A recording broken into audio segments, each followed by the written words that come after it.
no ye to Ghana for ye bo apro e ka kire Ghana for say we dada a wonye ani oba afoforo a woba ntunsanso wo mu bebre na emom sede nyankopon hihye etie no onipa de se oya na adwen so opese odi bone na wa ama ne kwan ndi bone na eya na entene na kuma so yi enti Ghana for ma NDC for akonya ba wo mabe mu eya ye nyina de se nyankopon apa o musontomo sabi enka o ma eka Ghana for ehu se se na bonidi wo mutumsi yeti we anasifo awo muso wo monko apply na ye ma omoduma eno ase onya nti ase afi dia portal ye ye ne view once ukobie na se de wo se wo ye no wantumi anye na se ebosoma mi nupa ho a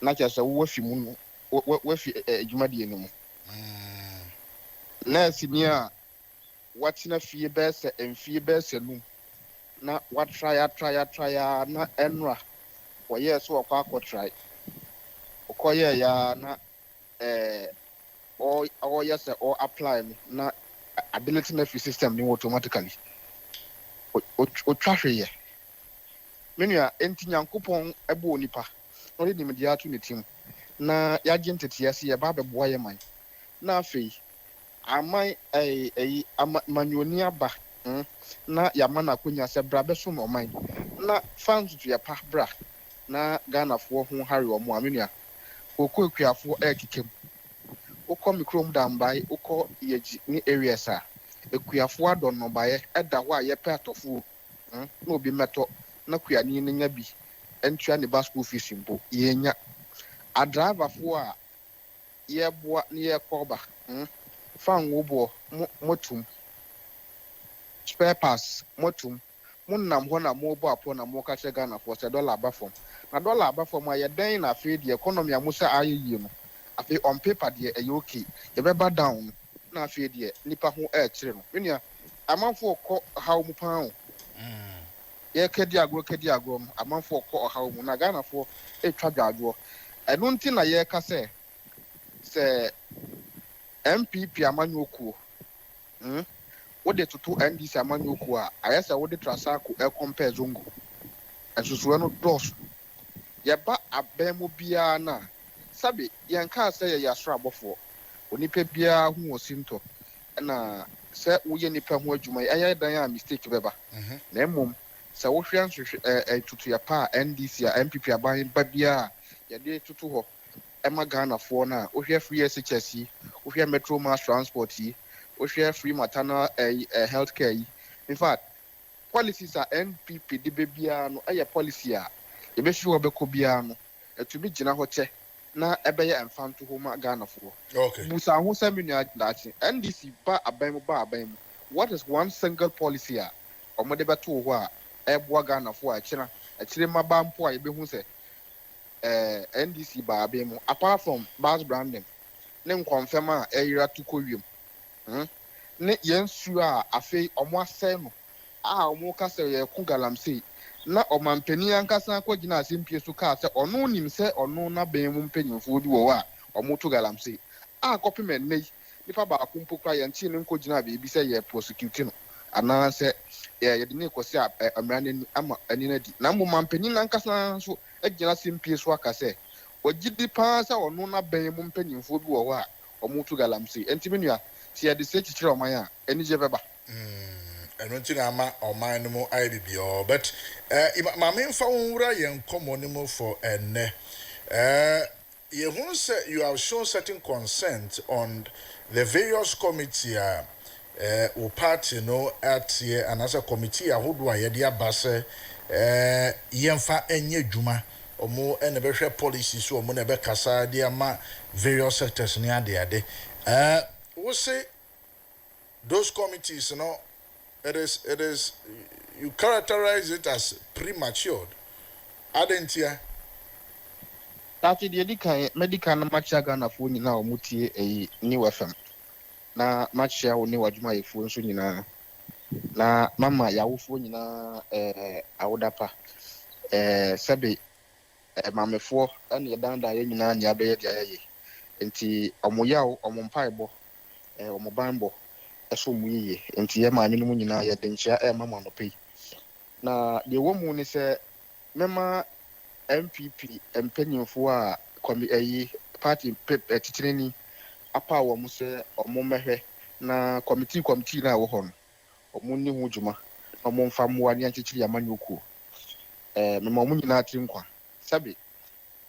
sɛdeɛ na nkɛwɔ sɛ yɛyɛ no no but sɛ ntotoɛ no ankɔ yi a ɛma ɔmo a wɔmo adikyi taafoɔ no ɛde abufuo ba ɛho deɛ nti a mɛka sɛ committee na wɔmo de aba no ɛyɛ premature ne sɛ menua MPP constitution mu no yɛkɔto aba a ɛyi mpanyinfoɔ a yɛato aba ɛyi wɔmo no ɔmo wɔ akwanya sɛ 4 years period ne mu no ɔmo tumi di ɔmo dwuma but because yɛde nhyehyɛ ɛyi foforɔ aba na ɛwɔ sɛ yɛkɔto aba na yɛyi yɛ flag bearer first no ama nneɛma asesa kakra enti yɛkɔto aba yi yɛ flag bearer bi mu ewie yɛ no ɛna yɛyɛ sɛ yɛbɛkɔ back na yɛ start here free from polling station to electoral area to constituency to region national na afei deɛ sɛdeɛ agorɔ no teɛ no yɛde yɛsi ani but the current general secretary ne mpanyinfoɔ no menua bebia mpɛmpɛnso a MPP amanyɔkuo yɛdu no sɛ yɛnhwɛ yɛho yɛnim na yɛnka no kora nkyerɛ yɛho a ɛne yɛ na kyerɛ sɛ ɔko no a yɛko no yɛdaadaa yɛho kɛkɛ de bia yɛ a meka sɛ ɛnyɛ mistakes a NDC ɛyɛ ɛna ɛbɛma MPP tumi wɔ kurom ha na mmom MPP amanyɔkuo nankasa readiness ɛne preparedness a yɛbɛyɛ sɛ yɛpɛ tumi no ɛna Ghanafoɔ bɛhwɛ so ato abama yɛ na ɔmo de tumi ahyɛ yɛn nsa bi na mmom sɛ yɛn mu metwa yɛn ho na sɛ yɛto anamu bi a ɛkyerɛ sɛ yɛnyɛ ready sɛ yɛpɛ tumi a ɛbɛyɛ den paa sɛ Ghana ni bɛgye yɛtum na ɔde tumi bɛhyɛ yɛn nsa bi ɛde nti na meka sɛ ɛmɛbu no bebree na even at the current circumstance no NDC ni mapa okuta NDC ni card mpo nya ya nkɔbɛyɛ campaign ama MPP because mpanyinfoɔ na ɔmo MPP NDC ni mu na de ɔmo hiamo yakɔ akɔto abewie yɛn nyinaa yɛ wɔ kurom ha hu sɛdeɛ ɛmɛbu no agye campaign yi to ɔmo bo so na ɔmo crossing rivers na ebi for the first time in history wobɛkɔ beebia na obi ahyɛ NDC atadeɛ na yɛato abewie all of a sudden NDC mpanyinfoɔ bi anya tumi na afei deɛ ɔmo ne MPP foɔ mpanyinfoɔ na yɛ adamfoɔ menua enti yɛnkɔ brɛ nkɔ pɛn bewie na afei deɛ akɔda ne kokofo bɔ ɔbɔ so onua anim a yɛmpa so enti NDC foɔ nankasa adwa na ɔmo de twɛn enti so ɔmo nya ayɛ anka MPP campaign no anka ɔmo bɛdi ho akotene but the readiness of our party is what is going to attract them to come and join us do the next campaign.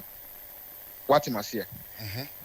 The premature tag na medema committee a omo epa oye ne say sadia na emra etiam within the 4 years mandate no ye appointee committee bi a beboa national executive no na omo tumi di omo dwuma sayahwe a yewra Justin Kodua ene yewra na nabi ni mu omo tania no enyan endiye I'm say aka be 3 months or 4 months na afi yakwa akoto aba na yɛ mpanyinfoɔ foforɔ na afei de yɛ de amanyɔkuo no ahyɛ ɔmo nsa yɛwura Justin Kodua ne mu baayɛ no ɔmo paw committee bi a na ɔmo yɛ party no ho adwuma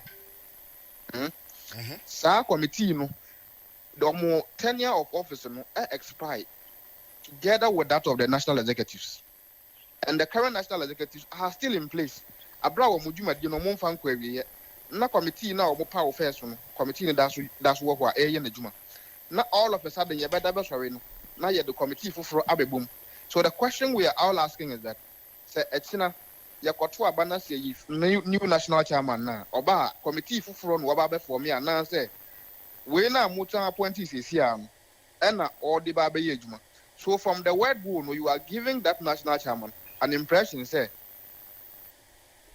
adwuma na modi ache ne nsa no mo na makofa mutus na modi ama no say mo onfa nkoye adwuma no enti so okona anye yi a beka che o say wo na wo pound na wo ma no nkromfo a wo mfa nyi dwuma enye ono no kɔ appointee san nkromfo no enti aba ne sa menua wo betumi ablemi sa chairman kro no na sa secretary kro no se dwuma na akɔyɛ yɛ no ankoyi ana wohwɛ list ni mu nso a pempen deɛ ni pen sɛ wobɛka no kora kyerɛ wo nua ka kyerɛ no na sɛ deɛ ɛbɛyɛ a mo nyina mobɛtoto nneɔma na bɛboa mo nkurɔfo kuro bi a ɔmo wɔ saa list ni mu no Ghanafoɔ ankasa mpo susu sɛ ɔmo yɛ MPP foɔ mapa yɛgyidi na mmom ɔmo ne yie bi ne ɔmo ntotoyɛ bi wɔ hɔ a ɛne Ghanafoɔ ɛbɔ and so they were not happy with even seeing such people frontlining our campaign. And we all know what you are saying. Some crop of Koya listening more. Some crop of same crop of people, no, and almost on the bar, yes, or no more prosecute the campaign again. So if you went into 2024 election with some people and had the results you got, and still decide to go for the same, almost the same people again, not just that, do you want to repeat the same mistake you repeated in 2024 and now say you are mounting a campaign to win an election? Many of that what must hear. Not just about. And the Amabu say a bonus. You share a dinner abana. Ofia me chrome at Oti region say. So, your former appointees, your former regional executives in your womb. Nipa ba kumpu ni wa ya fa ni se ko Johnny Comptini bi. It is the ever start go nimponi.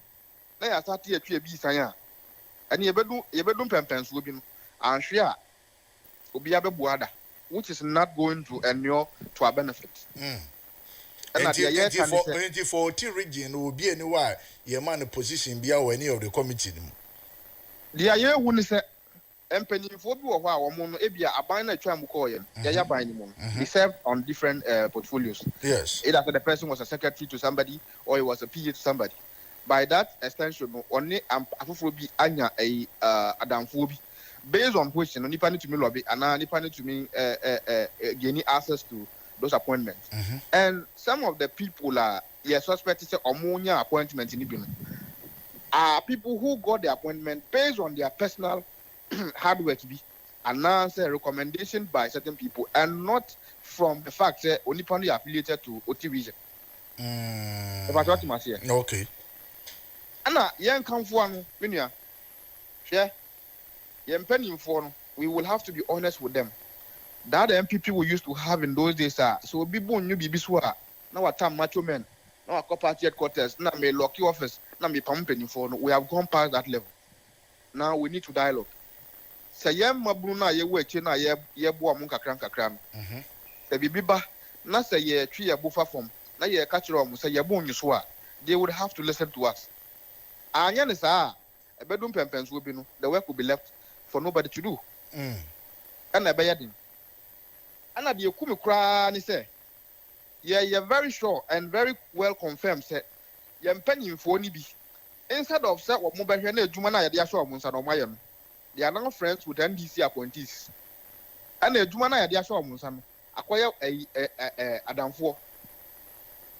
Yet the Kromha, Sasembana say NDC Nibi Ebasem, Nasa was a coca once a man. Because the person wants us to divert attention, no more for Bibia Bebo. A bini dear way. Bibinti, yeah, for Bibia and Tuga. But what I'm saying is that, and penny for any beer way a man you call him are preferring working with their NDC friends instead of propagating the agenda of the MPP. Oh, but say and Rokan is I don't want to me and cast specific there, then you are not really saying anything. To say you're working, you'll be NDC Nibi Humba, someone MPP need the BB boom now divert your attention. If you can give us a critical example of the Etumisi Abia, then people will begin to follow. Anna actually unim say you will chrome her and you're Jakwa. Echo Amasama area say Omo who gold bars be any CKB dollars be and who contain an year croniba. Yes. Compliment what you want report. Darby. Yes, say two galam say, yes, sends you and Nipa Famu Wunia the other. Minia copy mene. When Anamun to be a chess and Yanka galam say, never Erbenasi. We are SM Troni. I saw Martin 9 moves. And I go see saying, Galamsin picture. Galamsin, you go so Kosopa. O man penny a best one. Ukaya, so catch say in 100 days, no Galamsin or the Oberbernasi. And I feel back. I feel for now starting ye Finfin. Yeah, but MPP neighbor na ye be. No, let us get to let's get to the issue systematically. I've asked you two of them. Yet now we Bank of Ghana. Aban futuo nankasa no bebi as Canada nankasa no ekaba ekabuburu aba. Ɛna ye nua pani Kojo Opon Nkrumah any ne nafefo parliamentary members of parliament ni bi. Eye nhwemu no mo hu se ade a Bank of Ghana for no yetra ho na se yenhwe han a akina ebe ha ye nyina. Enti dwumadie na Bank of Ghana edi ni se waboka eka de wabobi na emom assets na wo hos na ye Ghana for de na ye Bank of Ghana de no ena Bank of Ghana eton eno ena odi tuanaka enti se ogina chiri a because the funds that are generated to pay for the debt no are internal no untumi hu se omaboka eno nyina aka ho na kroma ya shi no menua ene uton ade aye nto wo pejuma unya bi ena ye nyina ye hwa ne ye ka ho asem afoforo so wo mo de it is either they won't talk about it, you talk about it, you become their enemy. And me abagini ba ena said the antete ni nimdie tie no se eye kukuwa mu nsem eye party hu nsem efia sam de ye ka ye nkan wie ye to omnyum sesi ade ye to omnyum omuntie e wa sopem ye party mpanimfo na omo de omo se omo adamfufo ne some of the MPP or the NDC government appointees, and so say ban say ye behwe ne ye party adwuma eno no mfa omo ho na emom how to fuel their personal agenda, how to strike contracts with the NDC is what is important to them. Yeah, dear. The year bomb paya ye when say you Dr. Mahmoud Baumia. They say Ghana for year to Muso Munya Quenya or the Ghana Bestan insa. No baby boomer na maye. Anybody who thinks that he's not ready for this call should either sit back and allow those who are ready to do the job. And will you by this say looking at the various committees no matter no omo fancy for one in my opinion say ebeya committee na match no and can list no yen fan to be answer na yen hwe kwan about to elections ehun sensem na ya elections ewie see ewie elections na at least MPP ni bi andwane nko bibia ana say ewie abato no na say nyampanimfo foforo na omaba na omo so mfa mo hihie mra what must say omo nko pa wo mo committees na say ewie na so omo na omo so metumi aye adwuma no na so omo de yekọ ewie pa aseda wo ho no e de amawo mo well na me nso me warehwemu ma pa say yedan a come 2028 there Ghana for besan omo adwen manya ya fa to aba na besan kakra well ma me na wase na so unim lawyer Dennis Esiedu lawyer Dennis Esiedu o ti on so say or no contest for the general secretary regional secretary of the region on the NDC ticket or say main country will say focus on pursuit no say okwakope youth organizer no and make the Oti region proud and was it focus baby I will con say you are deviating that focus was it main country otumfo nyankopon ka no na on tunu nkwanem na emom amenka bibi nkyere million se futuo hye na se mfa me ho wo dwen wo nkwan wo ho a se ukọ na se ukọ di wodi ne wi a ebe hu bibi ade ba be hye MPP amanyoko ne yesom I want to become a regional youth organizer, not to become a regional youth organizer and sit in opposition. I will want to become a youth organizer and prosecute a campaign that will see my party come back to government. And if the structures and the fundamentals are not working properly, and you sit down and you say you don't mind, tomorrow when you become youth organizer, you will become a youth organizer and come and sit in opposition. But we are working on all of this. But young came for MPP in Kosovo and in Yanyana. Will be on time will be on MPP. The people who are on the committee are friends, they are brothers. We are comfortable. But what we are saying is that the most important priority for the party at this moment? The level of indiscipline that we are witnessing in our party in recent times. Social media. Some people, because of their personal interest, had recruited certain individuals, and what they are doing is So you're penny, that's what money won't yard, yet to attempt the young woman must. Many as any idea campaign winning about. Is that the young people we know? And so if you sit down and you say that all of these things do not matter to you, all that matter to you, and say you want to become either a regional secretary, you want to become a youth organizer, yeah, the two universal ones are all right. But if the structures that you are supposed to be working with are not working properly, you are only working for nobody. And so those who feel that they will want to become national executive, they want to continue to be national executives, but if the party even remains in a position, it is not their business. Because going into 2028, opposition a 2 years in here. Say we share pulse every constituencies ever, pulse every region ever, a man for charge you. The tia by Mupokra, your party for Nampo Yantumi and Wawam. Yes, answer to opposition. And so those who are satisfied and think they are okay, I get better as how. But Mamma now I say, Yusuf. I miss with us. Na enyi fire ni nature ni ehwese ne ebe no na obi de no guso ho Onyankopon a oton hramane tro oboboni ho no wa tie me so frɛ ye mpanimfo nso ɛsom party mebunu a ɛwɔ TV nyina nso so bebi ade na du no anya bebi a obi fiba anya kasa a obi ka ana ne tente a wɔyɛ na mmom adwumaso a obetumi adi na ɔde aboa party no na yɛbɛhwɛ 2028 no yɛbɛwu ni abato no enti campaign ni de sɛ de Nyankopɔn ahyehyɛ na ɛkɔ na Nyankopɔn so yɛ adom a yɛde nkonimni bɛbɛ fie medase enti Yusuf Nabi Ogbande na wote sɛ yɛne no twetwe nkɔmɔ no actually abɔkɔ na so twedi ampo adawo ma yɛn so yɛ ho yɛ ɛwɔ ha accident esi Konongo kwantempɔn no so no udi woni kotwa wi so ahuni sɛ ntemu hu no bi ɛde import na si a ɛkɔfa saa torrencham no ɛbae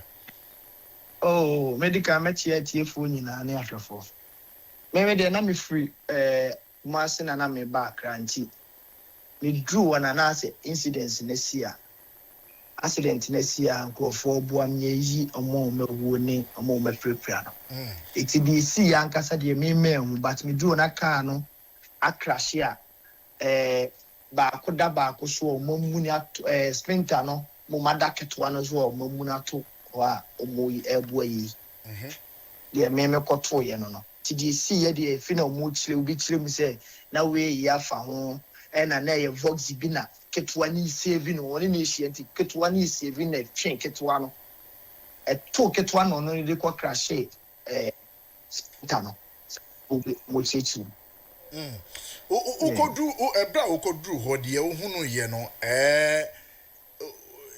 at the point the video now would it to one year who say fire service for the water hose no ebedu ho ye hu say edrum pepes na nkrofo bi kura da ho che say me hu so sure and they see and say incidents ni see no enye fire service for nya wana na omobile all those Konongo fire service for no more than say them dey can video no because after say omobile na nye omunim say accident ketwa bi is there na nye ketwa bi na say omo free reinforcement moba because me no plan man fa video now to omo mawusu mo so hwe ya na me share me pese because on say video the babontin ya copyright ni caption yes nipa na ewugu ono me team cram no mo number ko ezu collapse wo wa because who say obi team pies a ono zu collapse because nipa na mo say is your more publish say nipa 3 in a week mean just as omo ye ne sa eno just say that means accident ti a omo meka so omu wa na ya omote so ana media for te so ana ebia ese anu obi betru obi ewu a doctor ni na betumi a chese asomesi ewu ana da bi ya kwato so obi anipa ewu da wo mu ntimi nya hwe doctor bey obi a wawu a ya so omugu ka mu no eno no doctor bey na because me media me ndi manu yo mo se sa omu nipa omo anwu yake omo ho anti ya nkura mienu pe na omo ho plenty omo so na omo te spente nim but the me de manu ko hu ya ma hu so mawu a ye omo hwe a omo nya hwe no me kram de mako 8 but omo na omo kasa plus omo bulu 8 bi plus 12 me tell say omo say 3 na wu na 20 na play nya no kresa the me de manu ko hu ye because omo na omo gu form crampo a itwetwe omo crampo crowd na omo bro 3 so obi o share video ni bi e tie na 3 na wi nipa wi pa e serious pa esi o sa konongo stretch ni mu die the be prevent accident in kakra say be say road minister say kwan bi a wo ye bia na wo de on kwete na bypass na fa konongo wa no on finish here no bypass no on finish here no because uta accident kese bia si bia na ye konongo stretch no so this enya ye sa bypass na car kese bia fa sa stretch no so bia na kopie nyansa wa obi a wa load kese bia amfa konongo and it's how on a slave road minister say, oh, the onye on kwa. So all quan matters almost on bay, but any money we your munya sa bypass now, Odi Befa, Uncle Fakon on good promo. Uncle Fakon on good promo. Because the is very serious. Yeah, because me share video no say the would two way. In fact, en crofo mu gina ho kra na say I was secret gun crofo. No be quite me don't me share. Been to me share because me cry no. And you poor me na no me play plan crampo. No one me share video no. Omo tin tam be break oil. Ona me ka just am kura me wo mo survive e no ka ye ncho mo. Driver no crampo driver no. Ya kwa ya nkoto driver no to omo si ni patri na wo mo me share video mo wo driver no kwa ne fan face. Because muti pie bi na mabubu nsa mabubu serious na she accident she about we serious be na say car sprinter and saloon car sprinter no mutim ne die me so mo survive here pa unim se ni pe betima survive no omo be 5 step 5 step na car saloon car no be obi akra survive no na ni patrol se for it obi an survive a serious accident serious accident driver for so much because he say ya kwan so nye ba obi aje ka obi. Hello Shako. Hello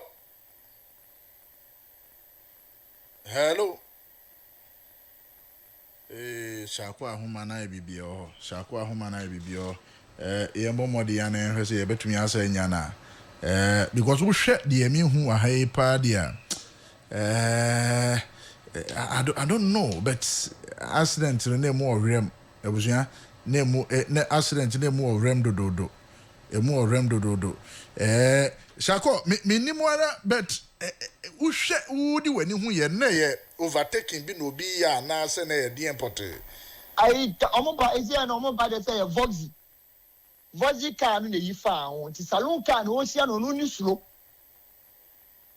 ono no but o just o dodge amas ana ba betwe Vox na ba betwam na sprinter no should speed de ba no mo be crash ba Vox ni de ono wan nyina o dwane ko e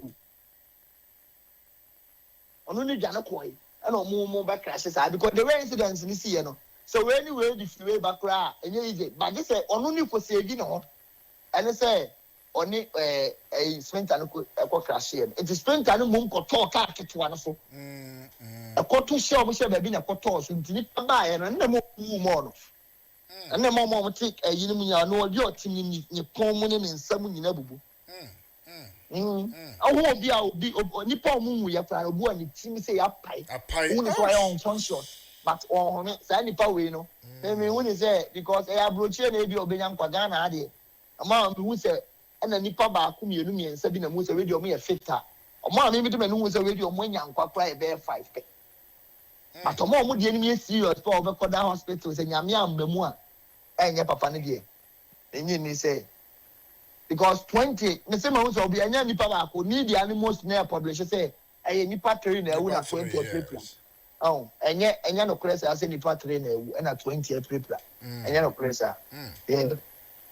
The boy be ejina ho a ade ni see me jina more than be 1 hour me jina wa mo wie to car ne ko so no ma won say yes say nipa de gu to ayi car to ana you know no yes yes say nipa car jina ni ejina ni asese de gu car to car jina ni apana cho ni asese bi de gu car to de na nipa 3 na ewu me who say na woni police ni bi din komo but I don't know the na wo bi sa na ne de na wo ka kire report no say de me we say me buza am say and then road safety police for the road safety for na show masia because sometimes someone so jina na omo check na also omo department nko mo issue ni see ya so omo krenya ba omo be twa ma fire service for na aba be ayo medjuma no mo so bo ban say traffic on control traffic no maboa kakra so at the maintenance na o tie say we ya no papa na issue yes na dey we see o stretch we so de bia ti ne kan posi say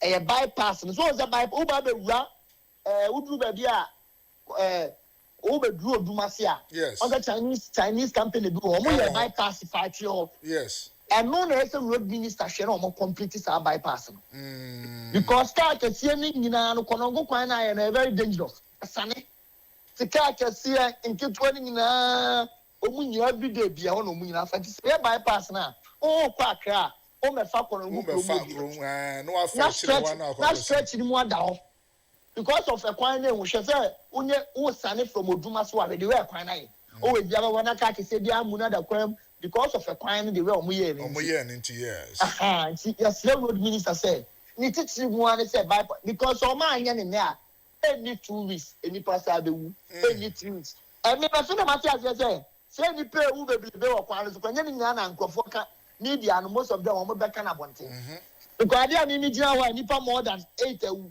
na ma who say mo media for publish say nipa train ewu a so say say na ya fight say yenya ade ye I didn't see no who will be the $24 spent time made you feel to come say no munina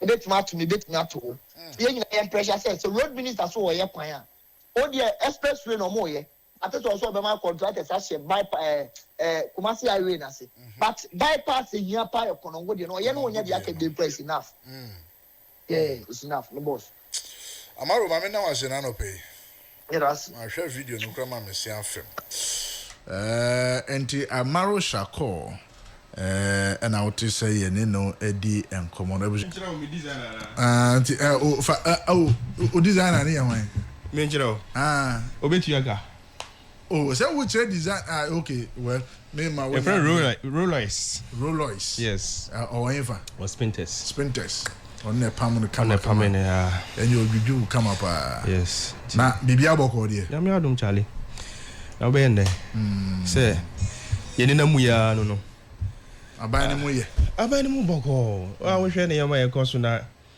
ahoto ayi na ya nya na asumdua e koso a nkwanhye kakra na ase akoye ahomte no muzi hifa konongo ira ho nkwanhye bia akoye wo ho ma nipa be say 8 say bi almost 8 I'm reporting say 3 so this is why we think say it's very necessary that this Accra Kumasi Express road no we have to all come together and support it. In fact, yeah, His Excellency John Dramani Mahama Baso. Sir, yeah, no be an befaso. Yeah, that is why. So that is why the minister says it's coming to complement traffic. Yes, I must say what is the minister now can say it's not going to be to say a substitute. Yeah, but President Cracker said it to be heavily tolled. Yes. Until people will use it. People who want to pay the toll will use it. Will use others who don't want to pay will use the old one. The old one. But maybe an accident in the sea, you know. People are saying say there's a bypass be on my chassis here that and the minister should see to it say what we are completed that bypass, you know. So when you get to Konongo, you don't need to go through the Konongo town. The Konongo town. You use the bypass, then you go. Then I've never used it. Okay. Enti omoye no na ebema mu amoyu iya use sa road no. When you are going, you don't need to go. Enti sometimes obedu Konongo na traffic. Oh, Charlie. Be also. Man. It's not easy. So Dachi the chair kesema His Excellency John Dramani Mahama and any ministers nyina. Me the in chair bema ye TFO and mo producers. Asemo. They know what case in him sir. Oh how we say. Inji Dachi ye the in chair kesema obi biara otia no no pay. Na yen koso bompa ma His Excellency John Dramani Mahama ne government nyina na adwuma mo dia share sa say yenye na Ghana ntimi tumpo no nyina ye betimi aye amana akwani mama nyina Bagaji morning na boko die tumi nyina era ne erade ono na yɛde ne yɛ ho to no so a yɛnim koguas no perminchia na minchia wahwɛfoɔ ne watiefoɔ baabi a wɔfidie kɛseɛ ko minchia me nua mantana nsan so mfa nchie mu ɔden pa ma mfa fi ana me mfa nkɔma yɛwura Dr. Mamudu Bawumia na yɛka obi a ɔbrɛ no ho ase a ɔdwene ɔman Ghana yɛka nkɔpa Dr. Mamudu Bawumia wohwɛ ade a ɔyɛɛyɛ on 8 December 2024 now abra electoral commission kura yɛmbobɔ baabi bebree mae no papa no dwene ɔman no ho sɛ anka ɔsɛ obenya tumi paa ma agya ato kuro no mu deɛ ɔnyɛ ti ɔbɔmmɔden aba abɔntene ɛbɛka sɛ waconsider defeat ma nnɛ amantana hwesika wanya hwesika ne amantana nya nti ɔwɔ ase da bi ɛsɛ ɔdeda Dr. Mamudu Bawumia ase sɛ ɔnyanka sɛ na agya ntɔ Ghana o ɛna mekyerɛ wo sɛ na ɛnya sika anka yɛtwi mu twintwan ade abu awi oh yes yɛbɛ na ade bi ansi Kenya we have 2014 Uhuru Kenyatta ɛne papa ya wawu Riley Odinga dispute ne ba ya ɔmo kenkan ya yi ne wie obi ate no ho ate na nkɔfo 14,000 na ewu nti ne Dr. Mamudu Bawumia ye ne de ɔyadeɛ papa ɛnu ntia na nkɔfo krampo kase 2028 dodo na so ɔmbeto abade ama no wɔsadeɛ na ɔyɛɛ no na dache mera ho papa ɛwɔde ho onim sɛ weekend ya Chinese for more Ghana ha nyina akɔyɛ nhyiamu mu kɛseɛ ɛwɔ Tank Palace onim Tank Palace Hotel ona no ɔyɛ Ghana ni ano ɔyɛ Chinese thank you very much na omo yɛ galamsey wo kurom ha omo sɛ yɛ nsuo pa no omo headquarters no oh nya botre sɛ me catch now oh please wait say somebody's business Tank Palace is a registered company absolutely doing legitimate business somebody's business so who say galamsey for akɔhɔ they do not go there because hotel ni yomudia the moment you say it is the headquarters, it is more or less like say you say Tank Palace as an institution, we're making it correct. Yes. Chinese for more Ghana hanyina omo penny no unim so on Tank Palace urano. I don't know. Okay, and I may catch you. You can go and do your findings, and that's why you're a journalist. I say China for Ghana hanyina association in omo penny or down man only as Chinese. But omuni embassy wa. Omo embassy wa. Yes. But so he's the Ghana to of the country in Ghana. And it's a bibi ba about Chinese national beer. It goes to the embassy. Chinese ambassador no is a political representative of the president. Yes. Unim sa. And China for nyina no omo wo kurom hanom no.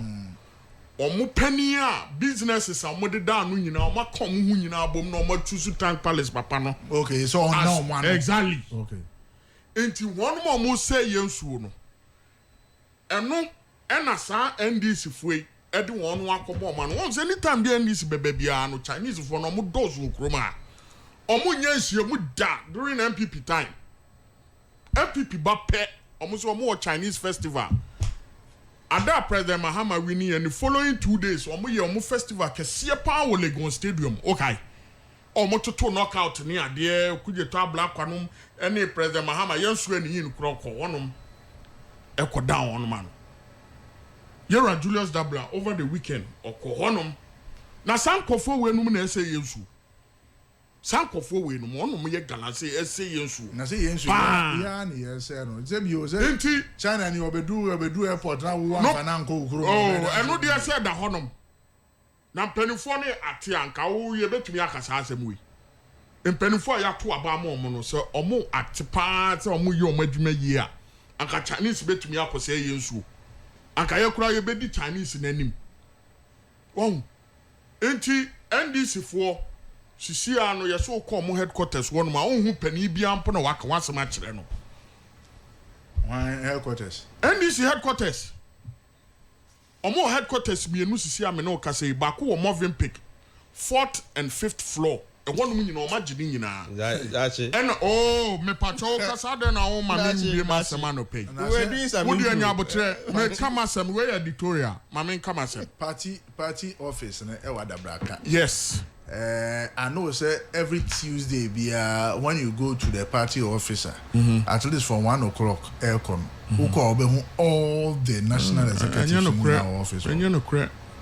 Na nefu soldiers o musiri college craft friend penifo na o no want tie Mustafa Bandi want tie no me hu ne excepts of the videos Mustafa Bandi asemo kan ni nyina ye no kre dache mi am ni NDC fo nam am ni o mu didi me ni o mu didi o NDC fo from o mu tumi ka kire say ayenkofo o mu ha adwen dodo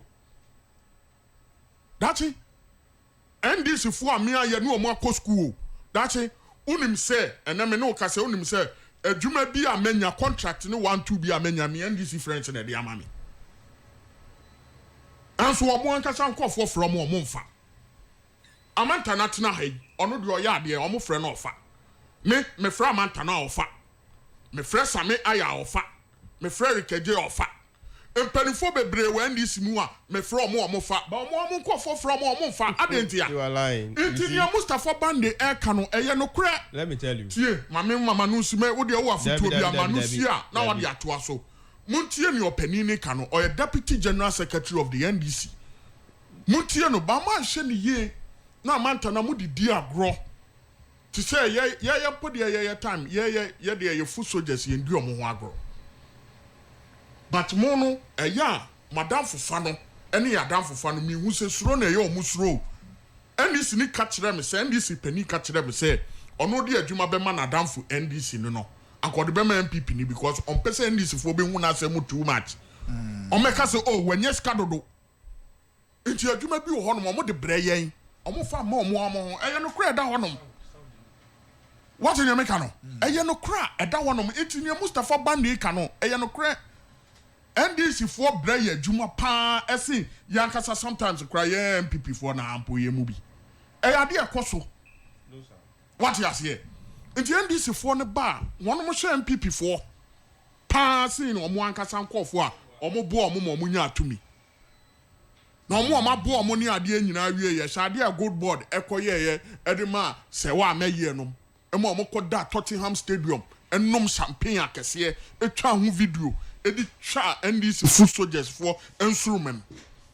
It is on your man now, Penini Cano, and some of the monancy from that's it. Eso mo di omo na nsi from wanye ni ya baabi otene etena meba betena no no abetena baabi ameti that me wie nso no on say Shako e ka asem bi yes me e ka me nko a Amaru e ka me nko a Kagana fo me mo bi anti radio mo bi anti enhwe TV because abanwe wato journalist wo krom ha nyina ade a eye nkofo 8 ewu no omo ka kire journalist for so omo report say nkofo ahin na ewu 3 that be say on say eno no on the ethics of the journalism no who ko to say yes you obi da ho lifeless ne tie mu apai edien aye no because you are not a medical doctor you are not allowed to report say nipa no wewu you can't say nipa no what now hu nipa wewu awu nyanto wa say it is only a medical doctor that can confirm the death of a person. Obi a sabi tiatia to ho.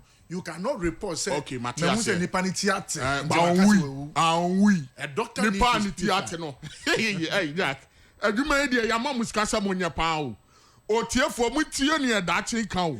O se nipa ye twa ni accident asi ani tie fish no.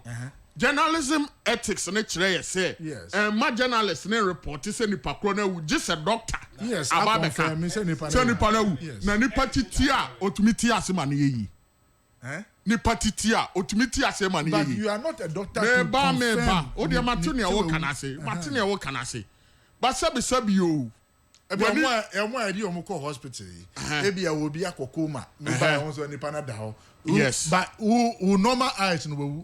Maybe I'm to was. But me resuscitate in the hospital near there. But Amaru eyewitnesses and so on. And that is why sometimes you speak to the eyewitness on scene. So for the eyewitness can tell you what happened, what he has seen. Yes. So by what he has seen, nipa 18 but he is not a medical doctor to say on the facts. Says nipa 18 well, I understand baby I understand. But I'm saying say about way any radio stations, media outlets, they are not helping us know what is going on in this country. Intermedia Bay and Kamian Kansas will be about Rabetina radio, so not Ghana for no much of Massitinum fan to Abba. Meno Casay, I no pay, Meno Casay, Andrew and Umre, Omukoye meeting, Andrew Mukoye meeting. Bia, Sebio, one of my own goodness say, per se, Omu. A fine be so. At the running, you're Dr. Mahmoud Baumia, but Yatinina. Niamobe piano and Kosiaka. 2028, Yamea Duma. Ghana for Nankasabeto Maba. That's it. Hey, I asked some and before I am Mukasena. Now say, if the space will now be. That's it. What do you be? What do you say? Eight people move.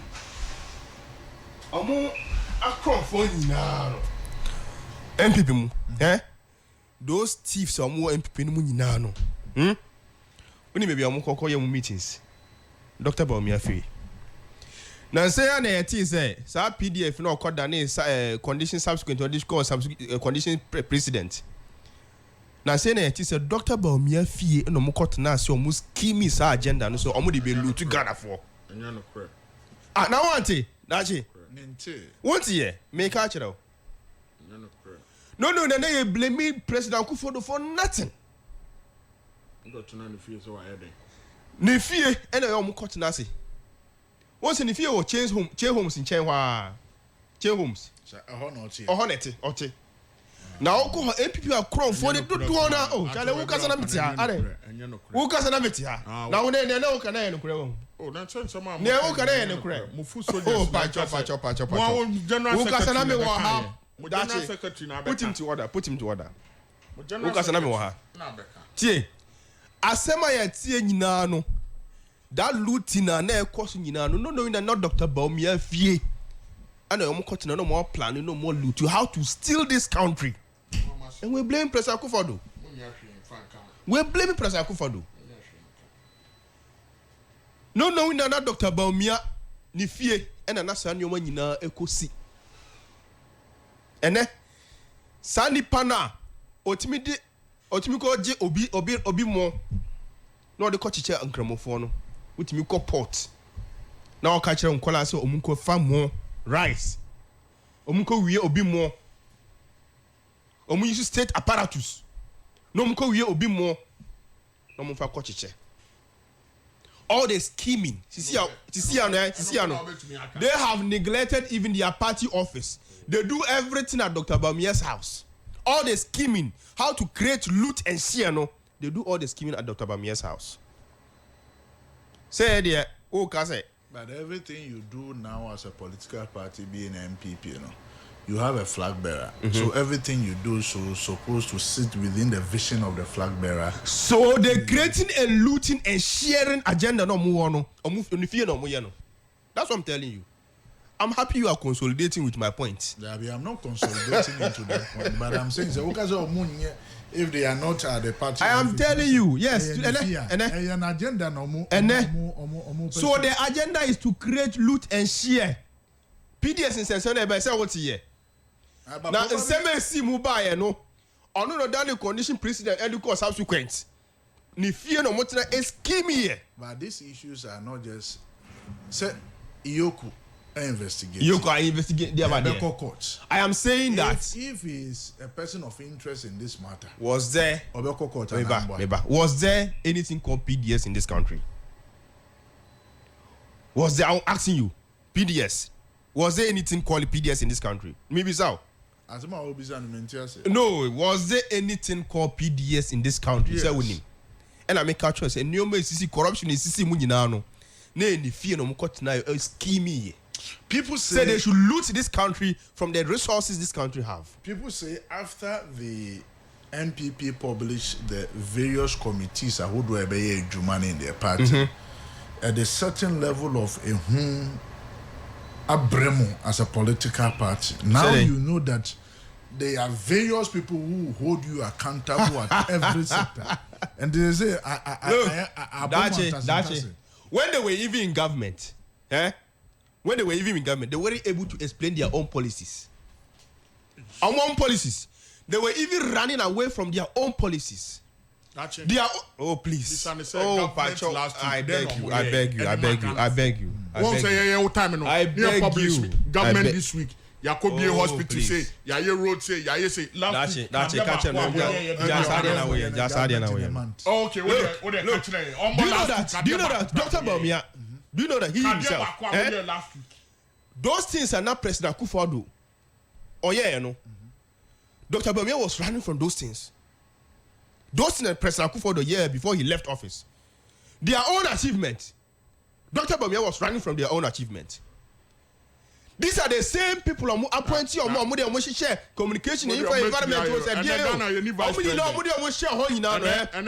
Vice president. They were running away from their own achievements. One year vice president. Their own We achievement. don't even have a They were running vice away. president in this country. This is a political party. Any vice president Even in will party, in power, they weren't even able to defend their own activities or own policies. They weren't able to defend. And these are the same people who appoint you.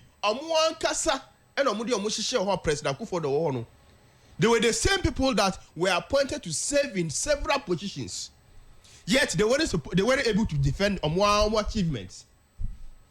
Such a person will see me misromo. If they could do, anka yedi abayi na mo no, anka omo ye ma ye hweye. But they weren't able to do it. Now Vice President Dr. Bawumia, Fofora na said that. And you don't know, Obaya under his Excellency John Dramani Mahama, $114 Ghana cedis. Obe peja ko 17 Ghana cedis. No, you know. Fuel prices.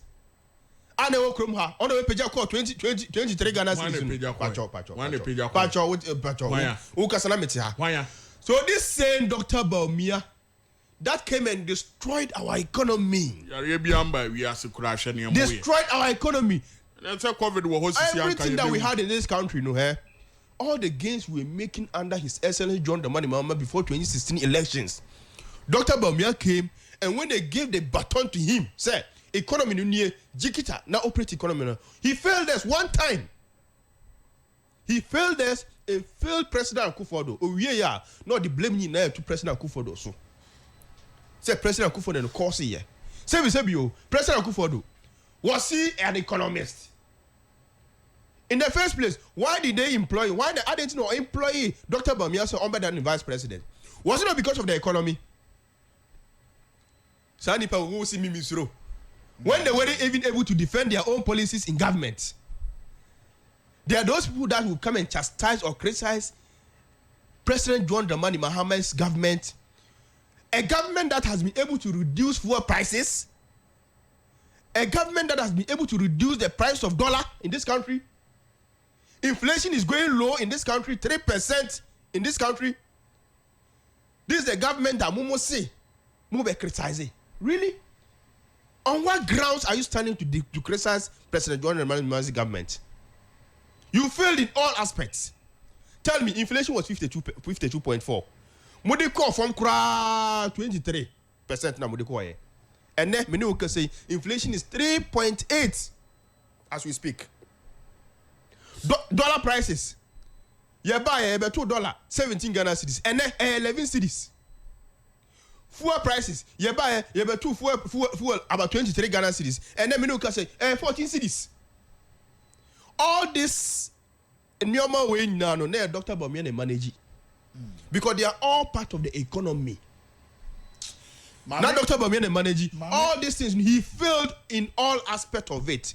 And I wouldn't be. Almost serving on different committees. They were the same people that were serving under President Akufo-Addo's government.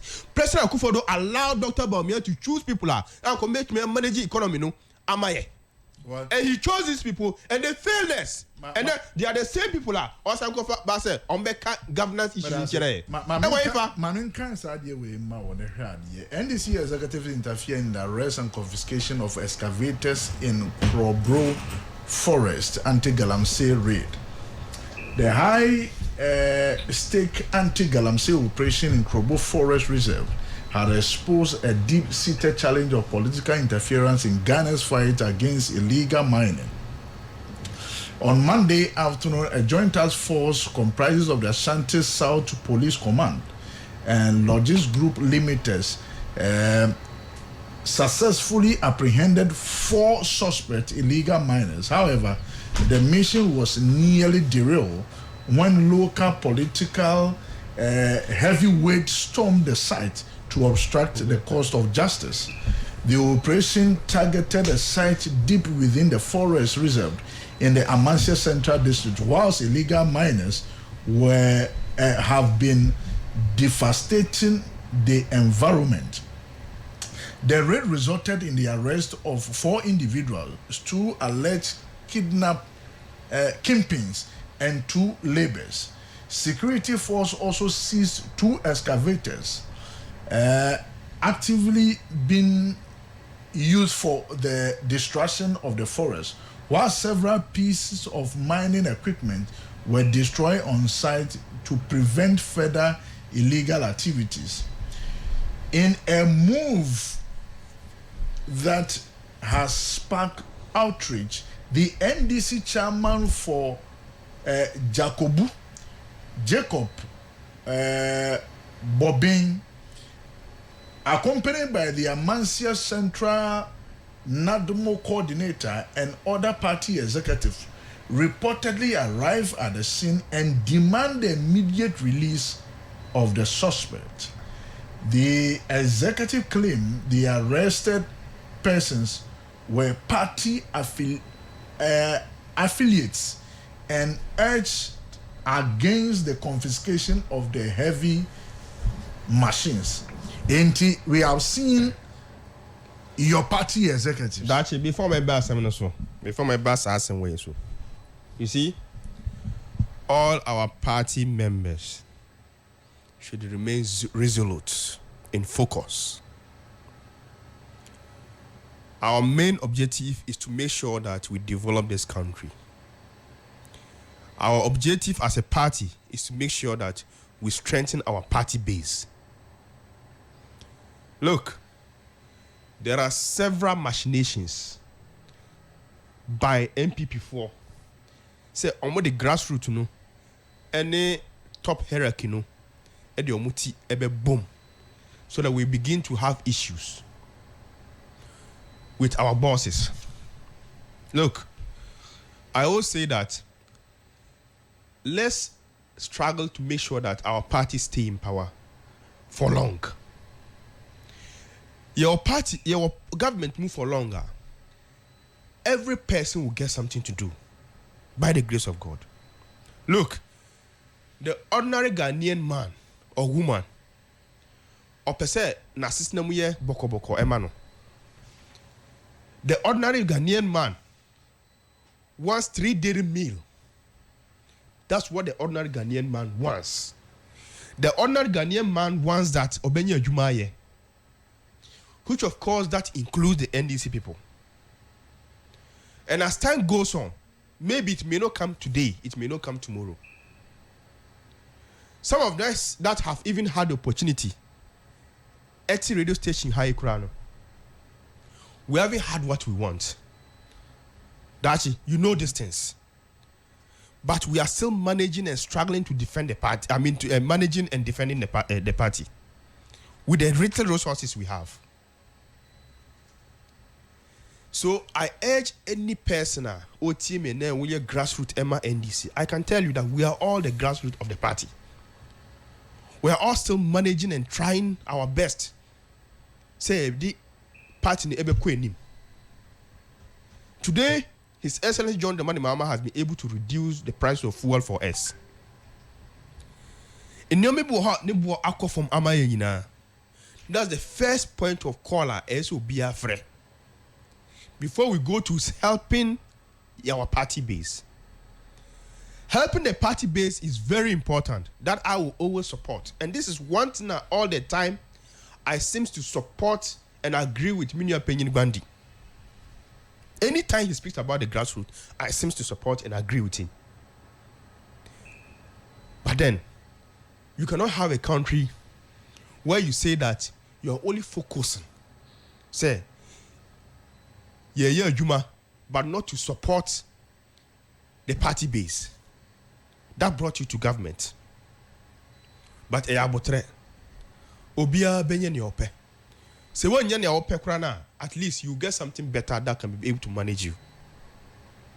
So all the machinations, all the comments from Benghazi and other communicators of NPP, my brothers and sisters, look, there is nowhere any NDC member is considering NPP more than the NDC. And you can put that to any research out there. There's nowhere. Maybe I'll bet me will say, okay, 1 or 2 be as you baby. I cannot entirely say that it's not happening. But maybe 1 or 2 be as you baby. But the focus is more on the NDC youth, NDC people, more than any NPP people. Touch on the girl, I'm saying. You see, that's it. If that has actually happened, yeah, say some executives of NDC has gone to support somebody that is doing illegal mining. Let's first of all know as to whether or not there is indeed an illegal mining in Omoyewo, baby. If there's an illegal mining in Omoyewo, baby, and an NDC for go to defend the person doing the illegal mining, then I say that we should call for investigations on this matter. We cannot sit here and depend on a news portal to make a conclusion. Already, just this morning, when you be Kasa or your friend saying, I think you were doing an interview this morning. But he said, no, Nipa Kureka said, about 8 people perished. But the news portal reported 3 people dead. This is a classical thing that bit me see. That a news portal can report something So I urge you, even as a journalist, to do your fact check. That maybe you can also call that place and find out the truth and ascertain the truth of the matter. That is how we develop a country. I wouldn't support anybody that is going to defend somebody or say a forest or say you. I will never support it today. I'll never support it tomorrow. But then we don't have to just sit here and conclude that based on a reportage or be a make that you haven't gone to the ground, and you are privileged that you can also get the opportunity to find out from the area, the ASO. I believe you do that a lot. Most times, with me, Fred, side area, no will be someone say as to whether this thing of that sort is happening. You do that. That one I allowed you very well. Mostly, you are able to do those things. Am I in say way no correct?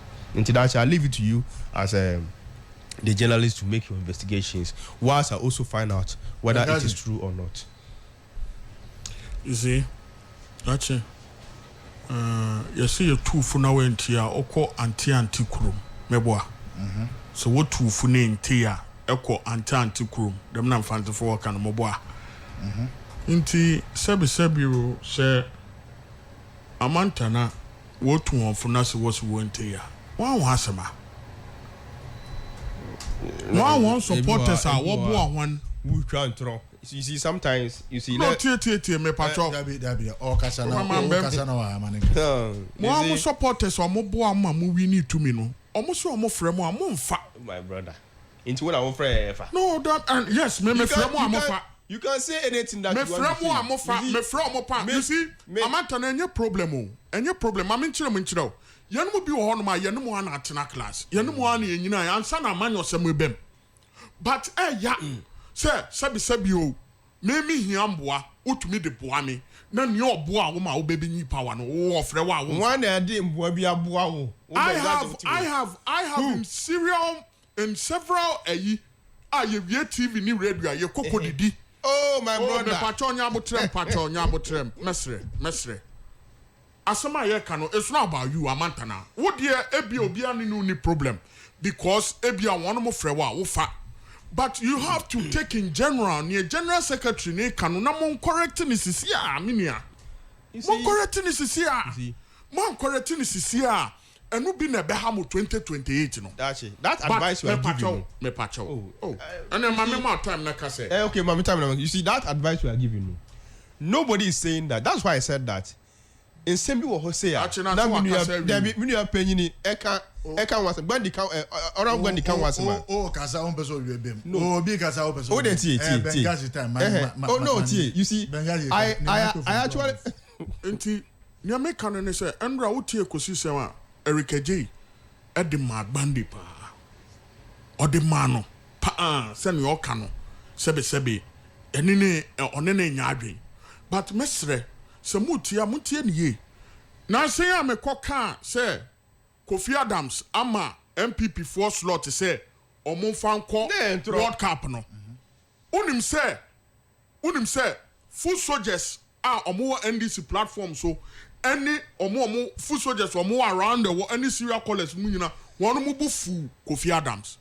But me bonabaso one na me bonabaso ne say on my way so obia winia the winner takes all. No, but it wasn't me true. Pacho, it's not true sir saying. It wasn't true. Yeah time ya mo ticket mo de kokata from Mustafa ne bisa no sometime MPP for ni bi anya bi.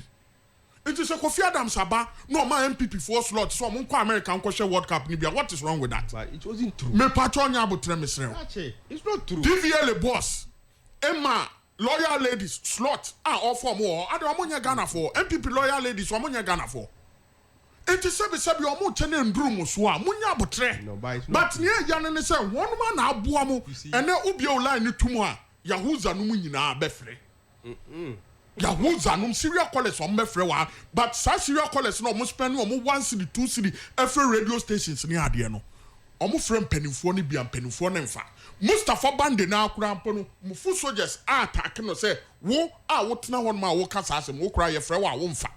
And so when the first person I walk on TV so now what can answer no. Someone correct this on your money now. Massa, you're on your way to a position. This guy. Me patron ya butre. This guy is playing the No. I've listened to Eric J. Or no so Bisa Mustafa on that regard say Oka say appointees sir. No Mustafa no way. Honestly, appointee. Onu podi ya see a friend on family. Say o kan dia kase ye nyina bet. So be say baby now we say. Eno na Eric J kano. Eno na Eric J kano. That's it. Look. Which I no crap papa. To a certain extent. Me no kasa. Me say say me family ho. Omo life ah. And now pen this impenifo ho akotam palace. Ube ko Friday no omo name mat na wonom. Aduane omo di. Ene so omo no mo honom. Oh yeah, obi biara me patrol. This guy wants to tell your Tuesday program too. How? It's something else. You see, what is something allegations. They okay enye no kray. Ye frɛ Akwabi Columbus. Odi ye rase edu nketia echi. Meni ni nyina na tena class. Oye ndisi ni pa. Columbus. Odi okay. Se unim na frɛ no. One guy nso ye frɛ no Agbesi.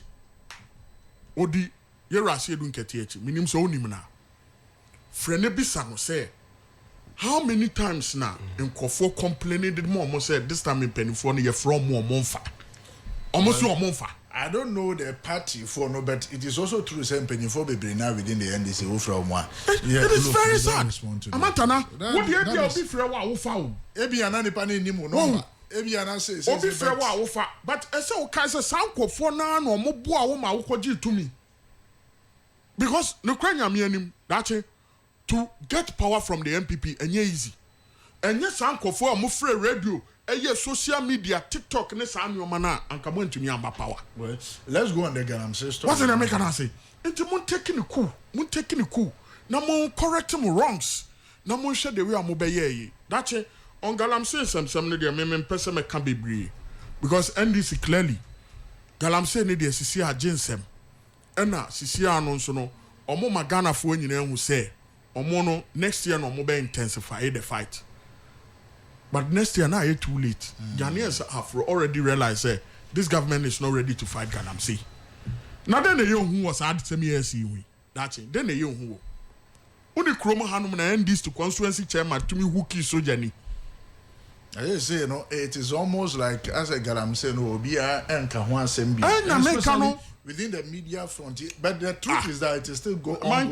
Man can't tell us about ways a fellow for Suquatima could tear journalists for Waka.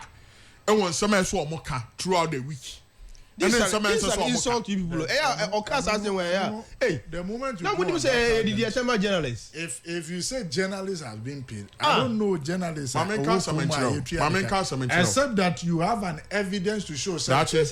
This particular person have been paid to do X. Tell me, when was the last time out here Rastus Asari don't conquer? Rastus was almost like every month. They are me. My friend, Nebisano. Threat our corners. Why not? Oh, that I agree. Even at the NPP, they wear dress. Yes. Even at the NPP, they wear dress. Yes. Also, what's the threat our problem? corners? Tinashe Rastus I na do some person be galamse who you may be. Just because of this government. But in so because of this government. In so so on your threats. Me pacho. Na nya no tia no mapamu ye. So on your threat and you see so the MPP shouldn't be a yardstick for this government. It is the central government that says that. Me pacho, the MPP shouldn't be a yardstick for this government. Because now if Ukraine mianim say MPP a yardstick for this government, then Ankamijidisa and Castel yeti abemu. We did very well. Areas bi wo honom so a ya nyaade. Nti baabi a ya nyaade no, onfa ho ntoto ye ho.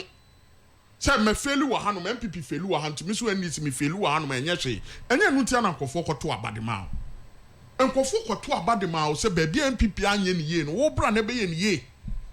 Galam say semsemi MPP ye di diagro sa na Ghana for pamoye. Moba mo ye the same thing. Mutumi nya constituency executive chairman. No huku soja ni say wono o ba no wamba mbeji permission mfimi hanom. Meanwhile na mo ye galamse President Mahama Kraka say onim say no wankasa ne nkofo eye galamse president no kan. Then why afa ho. O man pani a ye de yetumi nyina ahye wonsa. Say je na fa ye adwuma foma ye ne nyina ye ho ntoye. Ono ase ye no wankasa ne nkofo NDC fo no onim pass ne nkofo NDC fo eye galamse. Then wetumi ayo on to be nya hwe kan.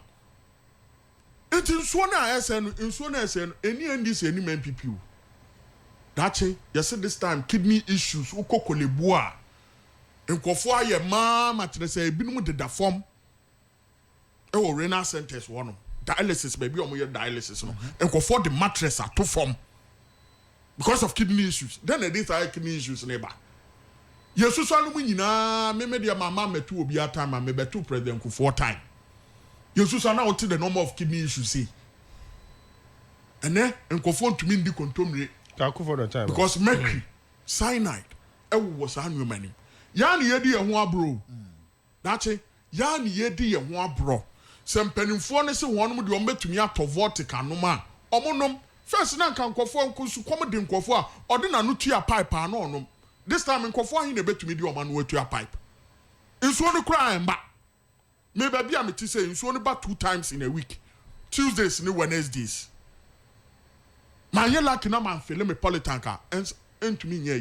Because Ghana water nankasa the machines so the year you know. Yes ni nyina asay. Aloma eso di gu nsuo num na nsuo no etumi ma clean colorless color no.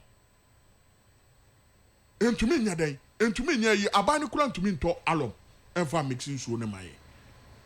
Enti galam sensem sema ekoso ni ade nyina no enkosi hwe kwasi botwe miami nua lawyer kwasi botwe e de akodan yoku so mo investigate abanga ene Mustafa Bandi ya o kasai ene Joseph Yamin akosi sai yaso mo ye galam se akosi sai uni kromo hanum ne yashike tijemfu caterpillars akofo ado bae uni kromo ha uni kromo hanum mo hye chema wontumi caterpillars ya nkofo no but wo ye galamse na se nya na se ye wo sade na ye sade no okay enti dachi me de anya me hu abawe oni any will so betu galamse ase mama can say somewhere because it is also important enra ya na mo wi BC right edu watch ababeka say free SHS may face 72,000 placement gap in 2026.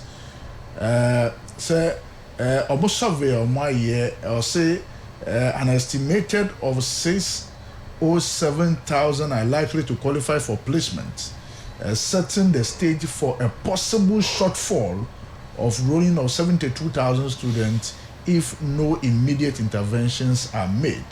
The report is, however, highlighting a gap descent in transition efficiency, which we say to drop from 72% in 2024 to 82% in 2025. The trend is worn and could significantly worsen placement pressure. Enti yese na ebe ba se kwala oma ye onye obi an benya school.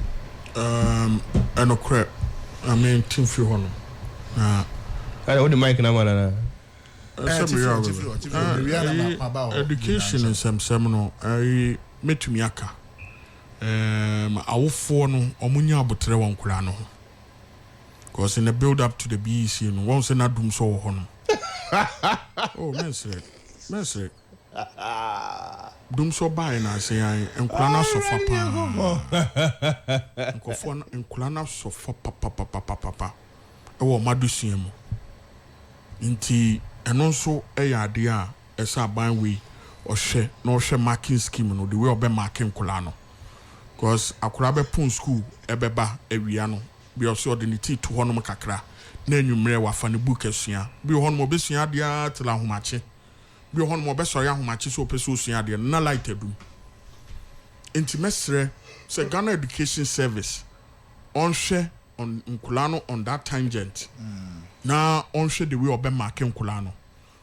Aban we na nkasa no already na nkasa no oye aban bia one awofo endi ni yi. Oje awofo dum so levy 1 cedi. Oh sorry, na wo dum obi a light. Anope me ba o dum ye light. Are you talking about dum so? Me patch say watch I believe that is also a factor. So mon hwe no mon consider because Nkulano sorry ahomachi so mon sua dia na light ni wo enwumre o medu fie no na light ni ho no. We should look at that angle also. I'll give you that one. Angle, no? I'm asking you this. Ebia, you have any well wish for student? Wasi is supposed to commend God willing tomorrow. And also same. Same near the same light ne dum no. Omo fam wankulano. And as is it light and omo should know what media light no anope me be omo light. That's it. Okay. Into some selected areas bi ho no light ni gina so. E bi ho no so a. Engina so. That's no man you know, Mama Yenshane and Fan 2 years. That's it. Minister Naka said, I think June, July, it will be heavy in Kumasi. Mama, oh, don't sonny, you almost so munyan yo, almost a bit take it 2 years. Sana ICG Papa Nakaye. That's just a Ghana for a year ready. You know what?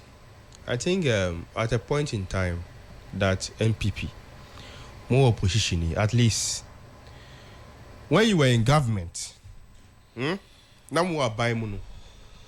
Namu mfa Ghana for serious. Na nyoma bebrebe na namu ye no. It was because of your own benefits na namu ye nyoma no. But now you've gone to opposition.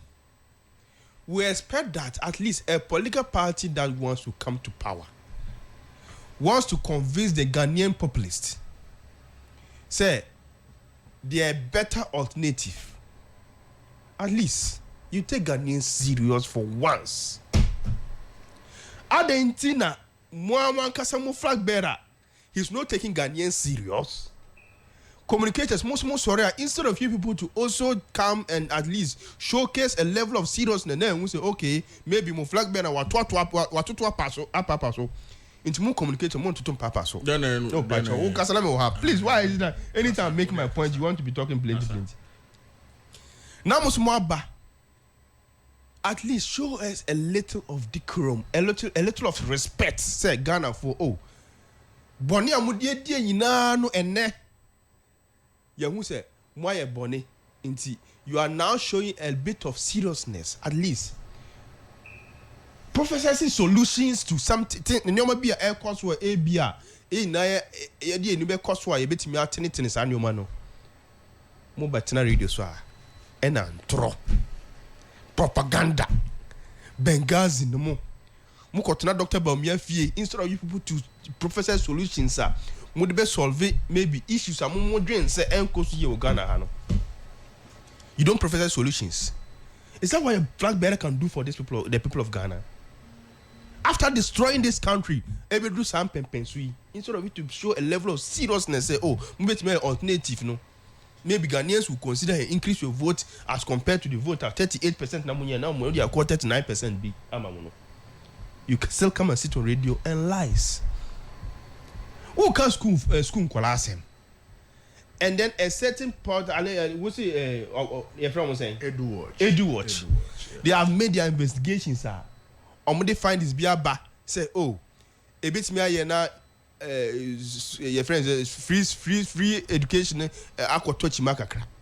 Yeah, be on case free education. Or say placement. Placement good. Having placement number. Placement good. I don't know when Jan oh, what team put out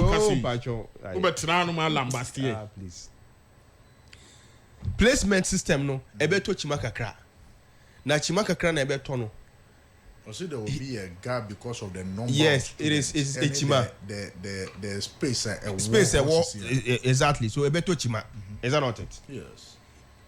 So he has mentioned it. At least let's be calling the minister's ear to that report. If we want to do good to the people of Ghana, let's be calling the minister's ear. Say, Minister Nente, Ade Obi an investigation. Say, a placement to Ebeko Kotochi Magakra. Because looking at the current space, and the number of students from what train, Ebia, Ebetima Tochima.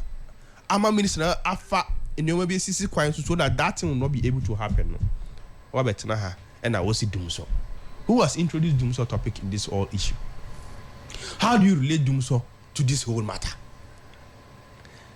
In any case at all, minister no or minister in charge of energy no or back can no.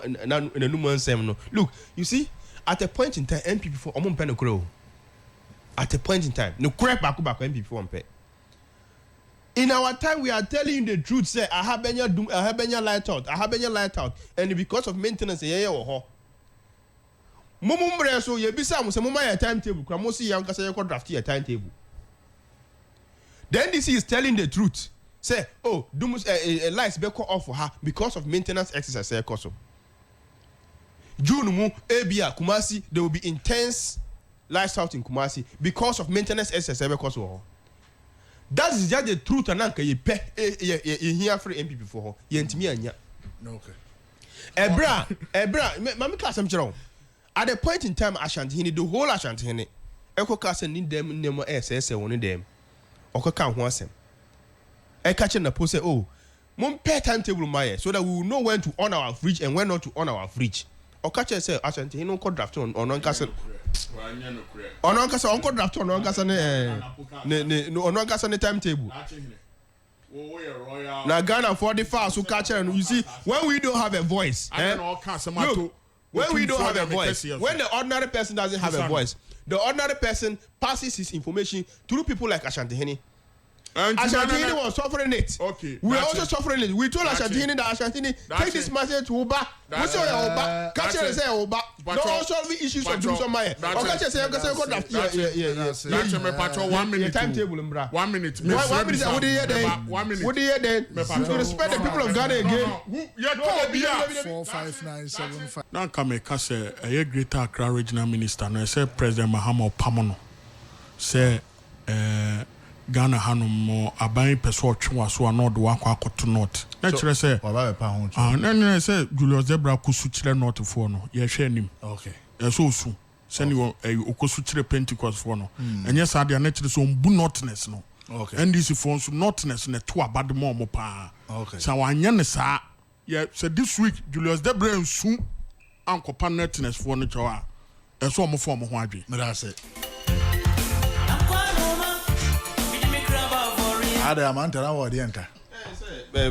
you see, even under President Akufo-Addo, ne apacho, say, omoye bone kura mumpa ya chow, ne nya. But now, obi di boni otimi say we di boni na wa pa show that one alone His Excellency John Dramani Mahama. Yeah, that was it.